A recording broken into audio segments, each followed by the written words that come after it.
25 खबर 25 रिपोर्टर में आपका स्वागत है। मैं हूं आपके साथ इंद्रजीत कौर। इस अगले 1 घंटे के दौरान हम आपको पंजाब, हरियाणा, हिमाचल, जम्मू कश्मीर सहित देश की तमाम अहम खबरों से रूबरू करवाएंगे। तो शुरुआत करते हैं सबसे पहले पंजाब से।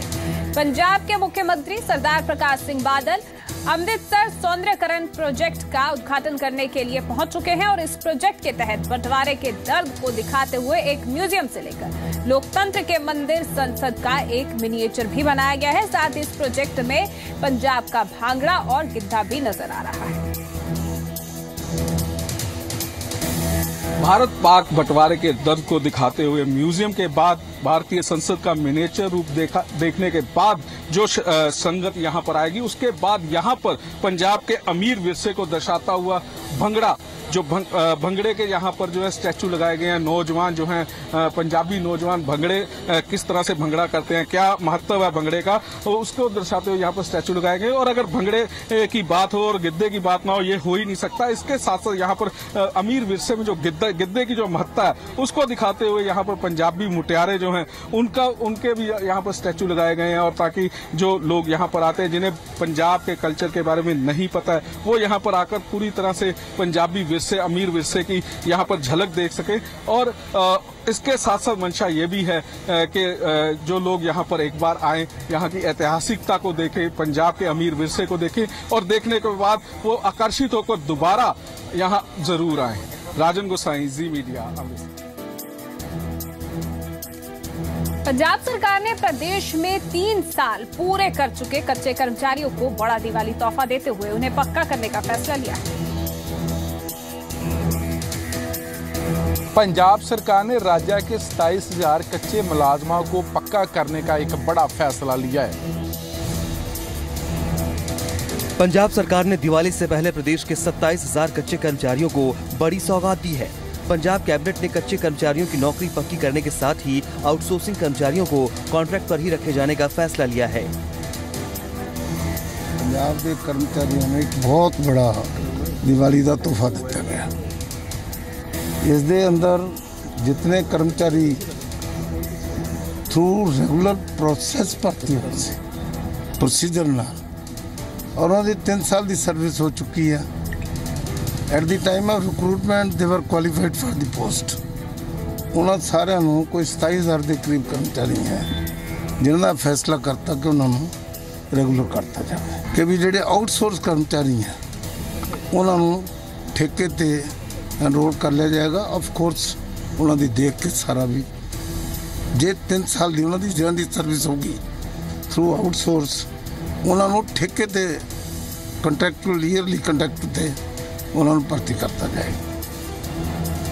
कैबिनेट ने कम बेसिक पे पाने वालों को 3 साल तक बेसिक पे देने का भी ऐलान किया है। हालांकि सरकार के इस फैसले का ज्यादा बेसिक पे पा रहे कर्मचारियों के वेतन पर कोई फर्क नहीं पड़ेगा। कैबिनेट की बैठक में कर्मचारियों से जुड़े कई अन्य मामलों का भी निपटारा किया गया। किसी को घट तनख्वाह मिलती है दैन देयर बेसिक पे, वो तो उन्होंने बेसिक पे मिलेगी।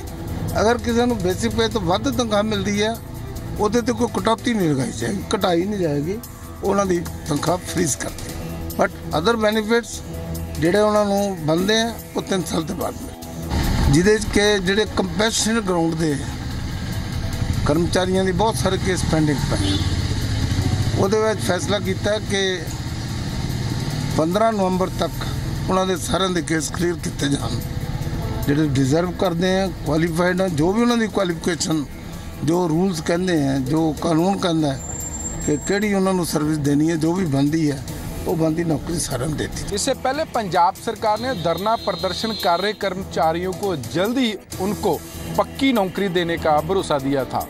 जगतार बुल्लर, जी मीडिया, चंडीगढ़।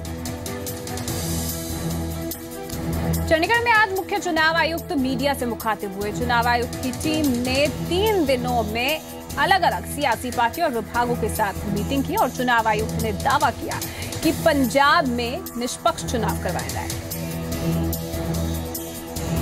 मुख्य चुनाव आयुक्त नसीम जैदी का कहना है कि पंजाब में फ्री एंड फेयर चुनाव कराने के लिए आयोग पूरी तरह से तैयार है। मुख्य चुनाव आयुक्त नसीम जैदी अपने 3 दिनों के पंजाब दौरे के आखिरी दिन चंडीगढ़ में मीडिया से मुखातिब हुए। उन्होंने दावा किया कि पंजाब में निष्पक्ष चुनाव करवाए जाएंगे, जिसके लिए अति संवेदनशील इलाकों में लोगों की सुरक्षा निश्चित बनाने के लिए इंतजाम किए गए हैं और पैरोल से बाहर आ चुके पुराने कर्मचारियों पर भी चुनाव आयुक्त की खास नजर रहेगी। डिटर्मिनेशन है कि आने वाला इलेक्शन फ्री और फेयर हो, इसलिए हमने सारे अपने डिस्ट्रिक्ट पुलिस ऑफिसर्स को कहा है कि वो वल्नरेबल मैपिंग करें। वल्नरेबल मैपिंग का मतलब ये है कि ऐसे पॉकेट्स आइडेंटिफाई करें जहां पर उनको डराने धमकाने की बात हो सकती है मसल मैन के द्वारा या ताकतवर लोगों के द्वारा। हम लोग ये कर रहे हैं कि जो पुराने इलेक्शन के केसेस हैं उनका इन्वेस्टिगेशन और उनका प्रोसिक्यूशन के माध्यम से उनके जल्दी निस्तारण के लिए निर्देश दिए गए हैं, ताकि ऐसे एंटी सोशल लोग को लॉ प्रोसेस से गुजरना पड़े। सबके पीछे main intention is that anti social elements and trouble mongers, proclaimed offenders और any other level of people who can threaten the process of election. मुख्य चुनाव आयुक्त के अनुसार प्रदेश में इस वक्त 1,92,00,000 वोटर हैं, जबकि 6 लाख नई अर्जियां भी आई हैं और ये सभी वोटर लिस्टें सियासी पार्टियों को भी भेजी गई हैं, ताकि किसी भी तरह की गड़बड़ी की शिकायत समय पर की जा सके। साथ ही उन्होंने ये भी दावा किया कि नई वोट बनवाने के लिए अब भी अप्लाई किया जा सकता है। जो लोग इस पीरियड में अपना दरखास्त नहीं दे पाए हैं वो अब दरखास्त दे सकते हैं, उनकी दरखास्त प्रोसेस होगी और उनका नाम जनवरी में फाइनल पब्लिकेशन होने के बाद उनका एक सप्लीमेंट बनाया जाएगा। तो there is an opportunity for voters to avail of and therefore please publicize this aspect for voters. Punjab विधानसभा चुनावों में पहली बार वीवीपैट मशीन का इस्तेमाल होगा, जिससे वोटर अपनी वोट डालते ही पक्की तस्दीक कर सकेगा और साथ ही ये पहला मौका होगा जब प्रदेश से बाहर ड्यूटी कर रहे service voter electronic voting machine से अपनी वोट डाल सकेंगे। चुनाव आयोग ने अति संवेदनशील जगह पर पुख्ता सुरक्षा प्रबंध और भगौड़े अपराधियों के खिलाफ शिकंजा कसने की बात कही है। चंडीगढ़ से जगतार भुल्लर के साथ रविंद्र सिंह, जी मीडिया। चुनावी मैदान में आमने सामने आए पंजाब के पूर्व मुख्यमंत्री कैप्टन अमरिंदर सिंह और दिल्ली के मुख्यमंत्री अरविंद केजरीवाल अब ट्विटर पर भी भिड़ पड़े। शुरुआत कैप्टन अमरिंदर सिंह ने आम आदमी पार्टी के व्यापारियों पर आए मैनिफेस्टो से किया, तो केजरीवाल ने कैप्टन को खुले मन से बहस की चुनौती दी। फिर कैप्टन ने ललकारा तो केजरीवाल ने अपनी टीम को आगे कर दिया। ट्विटर पर कैप्टन अमरिंदर सिंह को खुली चुनौती देने वाले अरविंद केजरीवाल ने अपनी टीम को आगे करके बहस से बचने की कोशिश की है।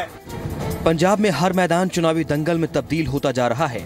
कैप्टन अमरिंदर सिंह ने आम आदमी पार्टी पर उनके मैनिफेस्टो पर टिप्पणी क्या की, अरविंद केजरीवाल भी ट्वीट मैदान में कूद पड़े, लेकिन बहस के लिए खुद का नाम न देकर पंजाब यूनिट के 4 नाम दिए और दोनों नेताओं की ओर से एक दूसरे को टैग कर लंबा और दिलचस्प ट्वीट वार चला। शुरुआत कुछ यूं हुई। कैप्टन ने कहा, करज दिखाओ और बहस करो, जगह, समय और प्लेटफॉर्म खुद चुनो। फिर केजरीवाल ने प्रतिक्रिया देते हुए ट्वीट किया, सर मैं किसी के पीछे नहीं छिप रहा, मैं राहुल जी और सोनिया जी के साथ बहस के लिए भी तैयार हूँ। हमारी पंजाब टीम आपके साथ बहस करेगी। सर पंजाब के लोग बात कर रहे हैं कि आप विक्रम सिंह मजीठिया के मादक पदार्थ के रुपयों का इस्तेमाल अपने प्रचार अभियान में कर रहे हैं, क्या ये सही है? आपने 3 साल पहले उन्हें सीबीआई जांच में बचाया था। पंजाब के प्रमुख ने तुरंत टिप्पणी करते हुए कहा, केजरीवाल को ट्वीट किया, जब आपकी उम्मीदें 100 से घटकर 30 पर आ जाएं और अभी भी इसमें गिरावट आ रही हो तो आप दिग्भ्रमित करने के लिए बाध्य हो रहे हैं और चीजों को ऐसे देख रहे हैं जो अस्तित्व में नहीं है।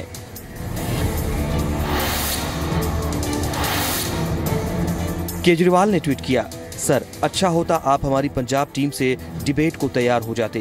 खैर आपकी मर्जी, पर सर सारी बीजेपी की फौज आपको क्यों डिफेंड कर रही है? तब कैप्टन ने ट्वीट किया, आपने मुझे मजीठिया के साथ खड़ा किया, अब बीजेपी के साथ, और अब तुम कहोगे कि कैप्टन डोनाल्ड ट्रंप के साथ मिलकर उनके खिलाफ साजिश रच रहे हैं। इसके बाद अरविंद केजरीवाल ने फिर ट्वीट किया, वो किसी के पीछे नहीं छिप रहे हैं, वो राहुल जी और सोनिया जी से किसी भी वक्त बहस के लिए तैयार हैं और उनकी पंजाब यूनिट कैप्टन से बहस के लिए तैयार है। जिसके जवाब में कैप्टन अमरिंदर सिंह ने ट्वीट करते हुए लिखा, केजरीवाल खुद को आम आदमी कहते हैं, लेकिन वो बहस केवल प्रधानमंत्री और पार्टियों के अध्यक्षों से करते हैं। कैप्टन का जवाब आया, आप भाग रहे हो, तुम्हारी आम आदमी पार्टी लोगों पर बस आरोप लगाती है और भाग जाती है, कभी पीएम पर, कभी किसी पार्टी के अध्यक्ष पर।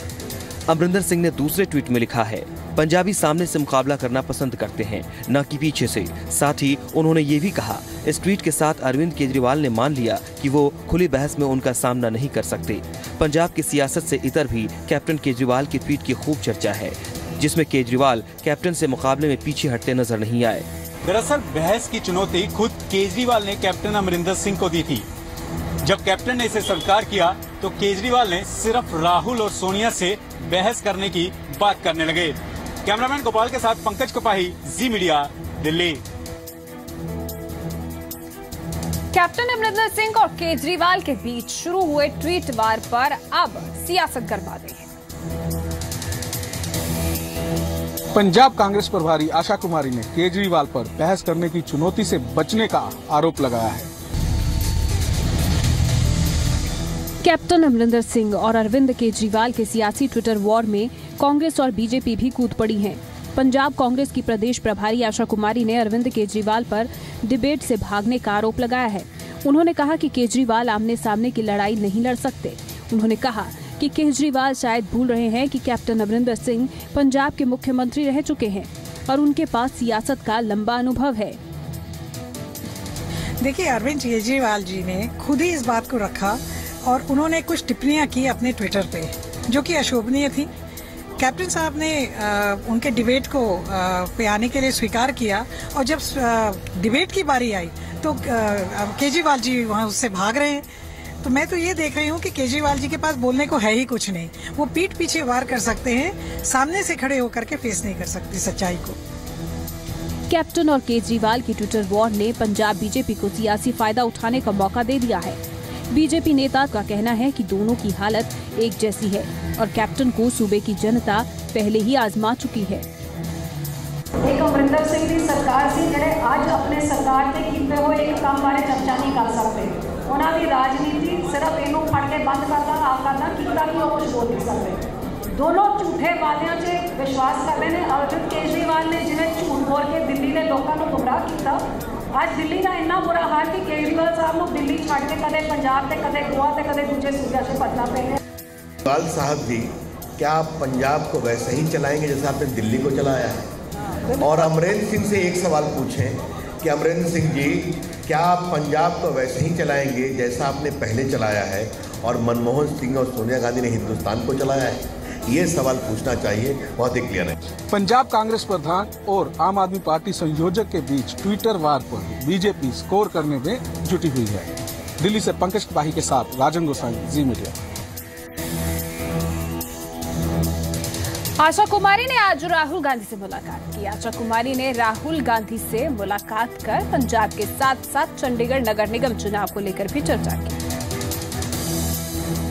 पंजाब कांग्रेस प्रभारी आशा कुमारी के मुताबिक पार्टी विधानसभा चुनावों के लिए उम्मीदवारों का ऐलान जल्द कर देगी।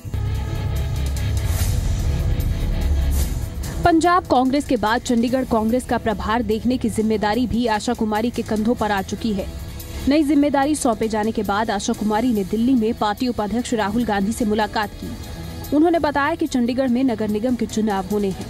ऐसे में पार्टी उपाध्यक्ष से बातचीत करके आगे की रणनीति पर बातचीत हुई। इसके बाद बुधवार को आशा कुमारी चंडीगढ़ में कांग्रेस नेताओं से मुलाकात करेंगी। तो चंडीगढ़ का प्रभार लेने से पहले, किसी भी स्टेट का प्रभार लेने से पहले ये कस्टमरी होता है कि अपने प्रेसिडेंट वाइस प्रेसिडेंट से उस स्टेट के बारे में डायरेक्शंस लेना। तो क्योंकि मैंने कल चंडीगढ़ में चंडीगढ़ के अध्यक्ष और लोगों से मिलना है, तो प्रभार लेने से पहले मैं उनसे उनके डायरेक्शंस और चंडीगढ़ को लेकर के जो चुनाव आ रहे हैं उसमें क्या रणनीति हम अपनाएं उसके बारे में चर्चा करेंगे। पंजाब विधानसभा चुनाव के लिए टिकटों का ऐलान कब होगा, इस पर आशा कुमारी ने कहा कि प्रोसेस चल रहा है और पार्टी शीर्ष नेतृत्व की मोहर लगने के बाद जल्द ही अपने उम्मीदवारों का ऐलान कर देगी। मुझे उम्मीद है कि जल्दी, क्योंकि हमारा प्रोसेस जो है जिला स्तर से हमारा एक प्रोसेस होता है। हम पहले जिला स्तर से नाम मंगाते हैं, तो जिला कांग्रेस कमेटी के जो हमारे इकाइयां हैं उन्होंने नाम भेज दिए हैं कि वो किस किस को समझते हैं। उसके बाद हमारे प्रदेश इलेक्शन कमेटी की बैठक होनी है, उसके बाद स्क्रीनिंग कमेटी की बैठक होती है और उसके बाद में जाकर के सेंट्रल इलेक्शन कमेटी की होती है। चंडीगढ़ कांग्रेस प्रभारी की जिम्मेदारी मिलने के बाद आशा कुमारी राहुल गांधी से मिलने के लिए पहुंची थी। दिल्ली से पंकज कपाही के साथ मनीष शर्मा, जी मीडिया।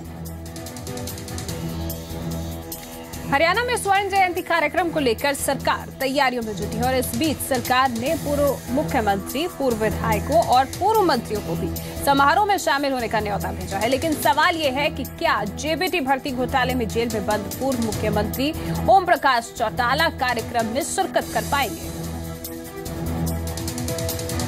हरियाणा में स्वर्ण जयंती कार्यक्रम में जेबीटी भर्ती घोटाले में जेल में बंद पूर्व मुख्यमंत्री ओम प्रकाश चौटाला के हिस्सा लेने पर सस्पेंस बरकरार।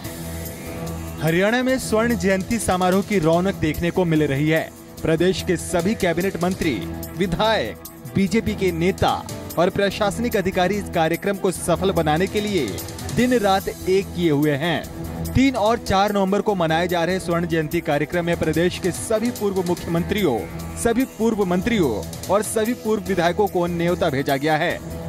लेकिन विधानसभा स्पीकर कंवर पाल गुर्जर से जब पूर्व मुख्यमंत्री ओम प्रकाश चौटाला के शामिल होने पर सवाल पूछा गया तो उन्होंने कहा कि कानून के जानकारों से इस बारे में राय ली जाएगी। देखिए, हमारा प्रयास है, जो भी पूर्व सीएम है हम सबको बुलाएंगे। हम ये कोई पार्टी का कार्यक्रम नहीं है, ये कार्यक्रम जो है वो पूरे प्रदेश का कार्यक्रम, 2.5 करोड़ लोगों का कार्यक्रम बनाएंगे। जी को पैरोल पे बाहर लाने के लिए सरकार कोई पहल करेगी प्रोग्राम में शामिल? देखिए, उसमें तो अभी मैं इसके बारे में अभी तो आपको नहीं कह सकता, लेकिन अगर कोर्ट या इस प्रकार की इजाजत देंगे तो उसके बाद देखेंगे, लेकिन हम सबको आमंत्रित करेंगे। कंवर पाल गुर्जर हिसार में गुर्जर सभा के एक कार्यक्रम में शिरकत करने पहुंचे थे।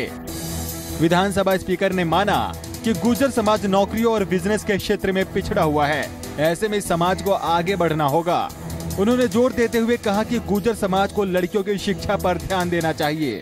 सरकार ने पूर्व मुख्यमंत्रियों, पूर्व विधायकों और पूर्व मंत्रियों को समारोह में शामिल होने का न्योता भेजा है। ब्यूरो रिपोर्ट, जी मीडिया।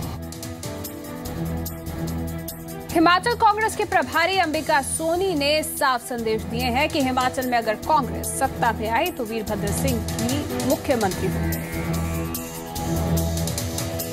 हिमाचल कांग्रेस 2017 विधानसभा चुनाव मुख्यमंत्री वीरभद्र सिंह के नेतृत्व में ही लड़ेगी। हिमाचल कांग्रेस 2017 का चुनाव एक बार फिर वीरभद्र सिंह की अगुवाई में ही लड़ेगी। शिमला में प्रेस कॉन्फ्रेंस कर इस बात का ऐलान करते हुए हिमाचल कांग्रेस प्रभारी अंबिका सोनी ने सूबे में विधानसभा चुनाव का शंखनाद भी कर दिया है। इस दौरान वीरभद्र सिंह और सुखविंदर सिंह सुक्खू भी मौजूद रहे। हर स्तर का पार्टी कांग्रेस कार्यकर्ता एकजुट होकर मजबूती के साथ कांग्रेस के आदर्शों को सामने रखता हुआ कांग्रेस के अखिल भारतीय नेतृत्व को में विश्वास रखते हुए स्टेट में 7वीं दफा वीरभद्र सिंह जी की सरकार बनाने का कल हम लोगों ने फैसला किया है। अंबिका सोनी ने पार्टी और संगठन को एकजुट बताते हुए चुनाव का रोड मैप तैयार करने के निर्देश दिए हैं। वहीं वीरभद्र सिंह की तारीफ करते हुए अंबिका सोनी ने कहा कि हिमाचल सरकार अपने 90% वादे पूरे कर चुकी है। 25 दिसंबर को सरकार के 4 साल पूरे होने तक मैनिफेस्टो के 100% वादे पूरे किए जाएंगे। 90% से ज्यादा दिए हुए वायदे हम लोगों ने पूरे कर लिए हैं। कहाँ थोड़ी सी कसर रहती है एक प्रोग्राम, एक योजना को पूरा करने में, जिससे कि जब हम 4 साल सरकार की स्थापना का मनाएंगे 25 दिसंबर को, उस वक्त हम कह सकें कि दिए हुए वायदे 100% पूरे किए गए। अंबिका सोनी ने इससे पहले कांग्रेस के राष्ट्रीय उपाध्यक्ष राहुल गांधी के नवंबर माह में हिमाचल दौरे के भी संकेत दिए हैं। मोहित प्रेम शर्मा, जी मीडिया, शिमला। हिमाचल कांग्रेस के नेता भले ही पार्टी में गुटबाजी से इनकार कर रहे हो, लेकिन विपक्ष कांग्रेस पर चुटकी ले रहा है। हिमाचल कांग्रेस ने पार्टी में गुटबाजी की खबरों को खारिज करते हुए प्रदेश बीजेपी के शीर्ष नेताओं के बीच की खींचातानी को हवा देने की कोशिश की है। बीते दिनों चर्चा में रहे सीएम वीरभद्र और सुक्खू विवाद पर हिमाचल कांग्रेस अध्यक्ष ने स्थिति साफ करने की कोशिश की। खुद सुक्खू ने अंबिका सोनी की मौजूदगी में कहा कि मतभेद की खबरों में कोई सच्चाई नहीं है। साथ ही सीएम वीरभद्र सिंह के नेतृत्व में पूरा भरोसा जताया। उन्होंने इस दौरान बीजेपी की गुटबाजी का जिक्र भी किया। वहीं अनुराग ठाकुर का दावा है कि सीएम वीरभद्र और प्रदेश कांग्रेस के अध्यक्ष की खींचतान कांग्रेस को भारी पड़ेगी। माननीय मुख्यमंत्री जी हमारे एकमात्र हिमाचल प्रदेश के नेता है 6 बार मुख्यमंत्री रह चुके हैं, लेकिन अखबारों के माध्यम से कई चीजें ऐसी सुर्खियां बनी जो था ही नहीं। भारतीय जनता पार्टी में तो लड़ाई बहुत निचले स्तर पर है, हमारी तो सिर्फ अखबारों के माध्यम से ज्यादा लड़ाई है, बाकी तो हम तो रोज मिलते रहते हैं। पार्टी में अध्यक्ष और मुख्यमंत्री एक दूसरे के खिलाफ आरोप प्रत्यारोप लगा रहे हैं। इनके अंदर विभाजन की नौबत आकर खड़ी हो गई है। कांग्रेस बुरा हाल इस बार के चुनाव में होगा। भारतीय जनता पार्टी 2/3 बहुमत के साथ जीतेगी। इस मौके पर हिमाचल कांग्रेस प्रभारी अंबिका सोनी ने कहा कि धूमल शांता का झगड़ा पुराना हो चुका है और बीजेपी के सीएम दावेदारों की लिस्ट में नए लोगों के नाम शामिल होने से स्थिति गंभीर हो चली है। हिमाचल प्रदेश के मुख्यमंत्री वीरभद्र सिंह और पार्टी प्रभारी अंबिका सोनी ने पीएम नरेंद्र मोदी पर भी पलटवार किया। दरअसल मंडी रैली के दौरान पीएम मोदी ने वीरभद्र पर निशाना साधा था। मंडी की रैली में सूबे के मुख्यमंत्री से हिसाब मांगने पर अब कांग्रेस ने प्रधानमंत्री नरेंद्र मोदी पर पलटवार किया है। प्रधानमंत्री नरेंद्र मोदी ने मंडी में रैली कर वीरभद्र सरकार से हिसाब मांगा था। उसी हिसाब के मुद्दे पर हिमाचल कांग्रेस ने जवाब देने की कोशिश की। शुरुआत अंबिका सोनी ने की। हिमाचल कांग्रेस प्रभारी ने कहा कि चुनाव के वक्त मोदी जी वादे तो करते हैं, लेकिन बाद में वो जुमले साबित होते हैं। उन्होंने सीएम वीरभद्र सिंह से स्थिति साफ करने को कहा तो वीरभद्र सिंह ने भी आंकड़ों का हवाला देकर प्रधानमंत्री पर पलटवार किया। सीएम के मुताबिक केंद्र ने अलग से कोई पैसा नहीं भेजा है, किश्तों में पैसा आ रहा है जो पंचवर्षीय योजना के तहत जारी हुआ है। ये जो वायदे करते हैं मोदी जी चुनाव के वक्त और बाद में उनको नजरअंदाज कर देते हैं जुमले के नाम पर, मैं चाहूंगी कि मुख्यमंत्री खुद बताएं कि क्या वायदों में कितनी सच्चाई है। अभी तक हमको सिर्फ 2 किस्तें प्राप्त हुई है और 3 किस्तें जो है आने वाले समय में जो आएगी। तो उन्होंने इस प्रकार से कहा जैसे उन्होंने हिमाचल प्रदेश को अलग से ये 72-73,000 करोड़ कर दिए हैं और वो हमसे हिसाब मांग रहे थे, हमने कुछ कैसे कर दिया। हिमाचल कांग्रेस के जवाब पर बीजेपी सांसद अनुराग ठाकुर का कहना है कि यूपीए सरकार ने 10 साल में सूबे को कुछ नहीं दिया और पीएम मोदी ने 2 साल में ही सूबे की झोली भर दी। अंबिका सोनी ने वीरभद्र सरकार की तारीफ की तो अनुराग ठाकुर के माफिया वाले बयान का सख्ती से जवाब भी दिया। अंबिका सोनी का दावा है कि वीरभद्र सिंह के नेतृत्व में हिमाचल ने जोरदार विकास किया है। हिमाचल कांग्रेस प्रभारी अंबिका सोनी ने वीरभद्र सरकार की जमकर प्रशंसा की। उन्होंने दावा किया कि सीएम वीरभद्र ने विकास के मामले में इस बार अपना ही पुराना रिकॉर्ड तोड़ दिया है। उन्होंने उम्मीद जताई कि सूबे की जनता एक बार फिर कांग्रेस पर भरोसा जताकर सत्ता तक पहुंचाएगी, जबकि अनुराग ठाकुर हिमाचल सरकार को माफियाओं की सरकार करार दे रहे हैं। उन्होंने हिमाचल कांग्रेस के विकास के दावों को खोखला करार दिया।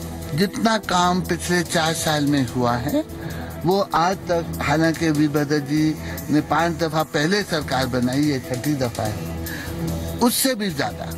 तो उससे एक आप समझ सकते हैं कि हमारे पार्टिसिपेंट्स में एक हाई था। जो व्यक्ति ये कहता हो कि पीडब्ल्यूडी का विभाग ठेकेदार चलाते हैं और वो विभाग स्वयं मुख्यमंत्री के पास हो, तो आप अंदाजा लगा सकते हैं प्रदेश सरकार किस हाल में। हिमाचल की जनता ने इनको सत्ता दी है, इनको विकास करना चाहिए, हिमाचल का विनाश करने पर तुले, क्योंकि प्रदेश में सरकार नहीं माफिया है और माफिया प्रदेश को खत्म कर रहा है। अनुराग ठाकुर के आरोपों का जवाब देते हुए सीएम वीरभद्र सिंह ने पलटवार किया। मुख्यमंत्री ने कहा कि अनुराग ठाकुर खुद सबसे बड़े माफिया हैं। खुले में शौच मुक्त हिमाचल की मुहिम में अब चंबा का नाम भी शुमार हो गया है। मंडी के बाद अब चंबा भी हिमाचल का शौच मुक्त जिला बन गया है। खुले में शौच से मुक्त हिमाचल प्रदेश की मुहिम में अब चंबा जिला का नाम भी शुमार हो गया है। हिमाचल प्रदेश का चंबा पूर्ण रूप से स्वच्छ हो चुका है। इस बात की तस्दीक जिले के उपायुक्त सुदेश कुमार मुक्ता ने की। इससे पहले हिमाचल के खुले में शौच मुक्त जिलों में मंडी का नाम भी शामिल है। डेफिकेशन फ्री, जिसको खुला शौच मुक्त कहते हैं, वो हमारे जिले ने भी ख्याति प्राप्त की है। ये मुहिम पूरे हिमाचल प्रदेश में चली थी और वर्दी जो चीफ सेक्रेटरी साहब है उनके दिशा निर्देश के अनुसार रूरल डेवलपमेंट डिपार्टमेंट श्री ओंकार शर्मा जी और सिल्वन सर की देखरेख दिशा निर्देश में हमने भी इस मुहिम में पूरा बढ़ चढ़ कर भाग लिया। आपको बता दें कि चंबा में 283 पंचायतें हैं, जहां का कोई भी बाशिंदा अब खुले में शौच नहीं करेगा, क्योंकि यहां हर परिवार के पास अब अपना शौचालय है। चंबा जिला में 2012 के सर्वे के मुताबिक 20,950 शौचालय बनाए गए। यूपी के समाजवादी परिवार में अब सब ठीक हो गया है। आज मुलायम सिंह ने प्रेस कॉन्फ्रेंस कर ये दावा किया।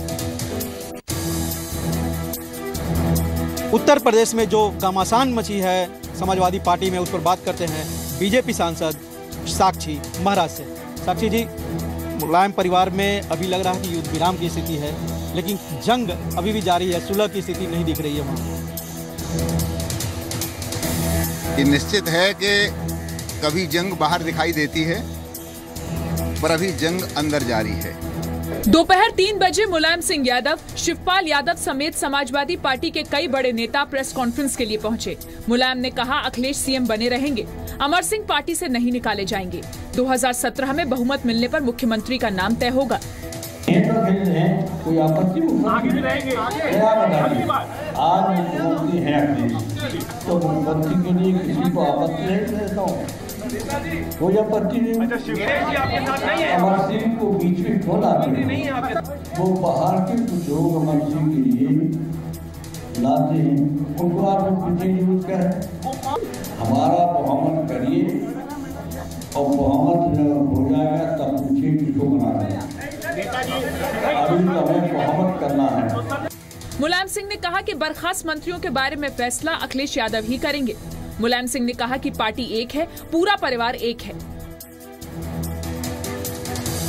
उरी हमले पर पाकिस्तान के झूठ के उन्हीं के पाले में गए आतंकी हाफिज सईद ने बेनकाब कर दिया है। उरी हमले पर एक बार फिर पाकिस्तान का चेहरा बेनकाब हुआ है। पाकिस्तान पंजाब के गुजरावाला में लश्कर तैयबा की तरफ से ये पोस्टर लगाए गए हैं।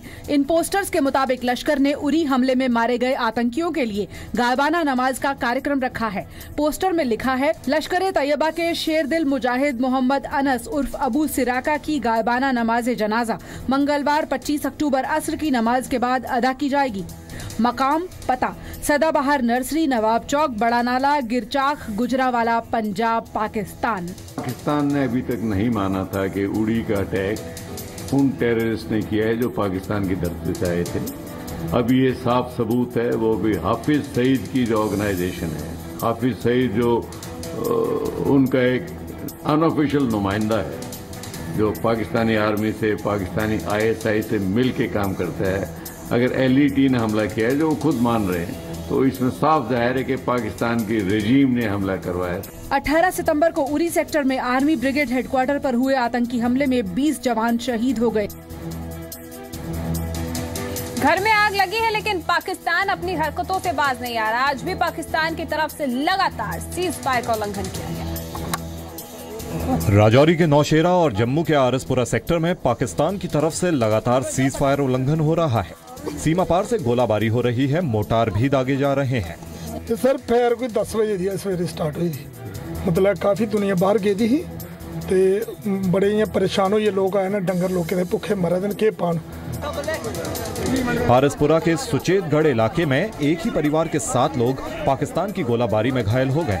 इन सभी को जम्मू मेडिकल कॉलेज में भर्ती कराया गया। कश्मीर के राजौरी में हो रही गोलीबारी का सबसे ज्यादा खामियाजा बच्चों को भुगतना पड़ रहा है। जम्मू में जारी गोलीबारी की वजह से राजौरी में स्कूलों को बंद कर दिया गया है। घाटी में पाकिस्तान की तरफ से लगातार हो रही सीज फायर की वजह से बॉर्डर एरिया के लोग हर पल दहशत में जीने को विवश हैं। इस गोलीबारी का राजौरी के स्कूलों पर भी खासा असर पड़ रहा है। सुरक्षा के मद्देनजर इलाके के स्कूलों को बंद कर दिया गया है, जिसका बच्चों की पढ़ाई पर बुरा असर पड़ा है। ये हमारे न्याका मिडिल स्कूल है, तो इसमें बच्चे पढ़ रहे थे स्कूल में, परसों की बात है सर। तो अचानक उधर से फायर आया पाकिस्तान की तरफ से, तो इधर से बच्चों को छुट्टी हो गया। जब बच्चे इधर से निकल के चले गए तो जाते समय बच्चे अपनी तरफ से गोले आगे पीछे पड़ते, बच्चे भाग रहे थे। कम से कम जो ऊपर एकदम बॉर्डर के पास है 18-20 बच्चे थे सर। तो मैंने इधर से दौड़ के उन बच्चों को थोड़ा थोड़ा करके 2-3 घर में जाके रखा। पिछले कुछ दिनों से मंजाकोट और गंभीर सेक्टर में जबरदस्त फायरिंग हो रही है। सीमा पार से मोर्टार दागे जा रहे हैं, जिससे आम जनजीवन बुरी तरह प्रभावित हो रहा है। दूसरे दिन में वो स्कूल जो है वो 5 किलोमीटर के अंदर जो आने वाले थे, तकरीबन 195 स्कूल मेरे जो थे उन्होंने बंद कर दिए। तो वो तकरीबन एक हफ्ता वो स्कूल बंद रहे। उसके बाद हमने जब हालात नॉर्मल हो गए तो वो सारे स्कूल खोल दिए थे। हमने डायरेक्शन के देके रखी हैं कि अगर कोई वैसे हालात पैदा होते हैं तो इमीडिएटली स्कूल बंद कर दो, क्योंकि बच्चों की जान ज़्यादा कीमती है और पढ़ाई जो है वो किसी दूसरी जगह भी की जा सकती है। प्रशासन के मुताबिक ये फैसला बच्चों की सुरक्षा के लिए लिया गया है। Bureau report, free media, Rajouri. Jammu Kashmir के आरएसपुरा सेक्टर में पाकिस्तान की तरफ से की गई फायरिंग में शहीद हुए पुहोवा के बेटे सुशील कुमार को आज अंतिम विदाई दी गई। शहीद हेड कांस्टेबल सुशील कुमार को उनके पैतृक गांव में पूरे राजकीय सम्मान के साथ अंतिम विदाई दी गई। मौके पर मौजूद हजारों लोगों में हर किसी की आंखें नम थीं। परिजनों का रो रो कर बुरा हाल था, लेकिन जाबाज बेटी की शहादत पर हर किसी को गर्व महसूस हो रहा था। मेरे बेटे का फोन आया, मेरे बेटे ने हाल चाल पूछा सारियां दा, मम्मी तू क्या कर रही? बच्चे मैं किस नहीं कर रही, बच्चे आप कैसे हो? मम्मी मैं ठीक हूँ, मम्मी मैं ठीक हूँ, मम्मी अपना ध्यान रखना, मैं सवेरे बात करूँगा, मैं जल्दी में हूँ। सुशील कुमार को अंतिम विदाई देने के लिए हजारों की तादाद में लोग पहुंचे। वहीं इस दौरान हरियाणा में राज्य मंत्री कृष्ण कुमार बेदी और स्थानीय विधायक जसविंदर सिंह ने परिवार को सांत्वना दी। साथ ही हरियाणा सरकार ने शहीद सुशील के परिवार को 50 लाख रुपए की आर्थिक मदद देने की बात कही।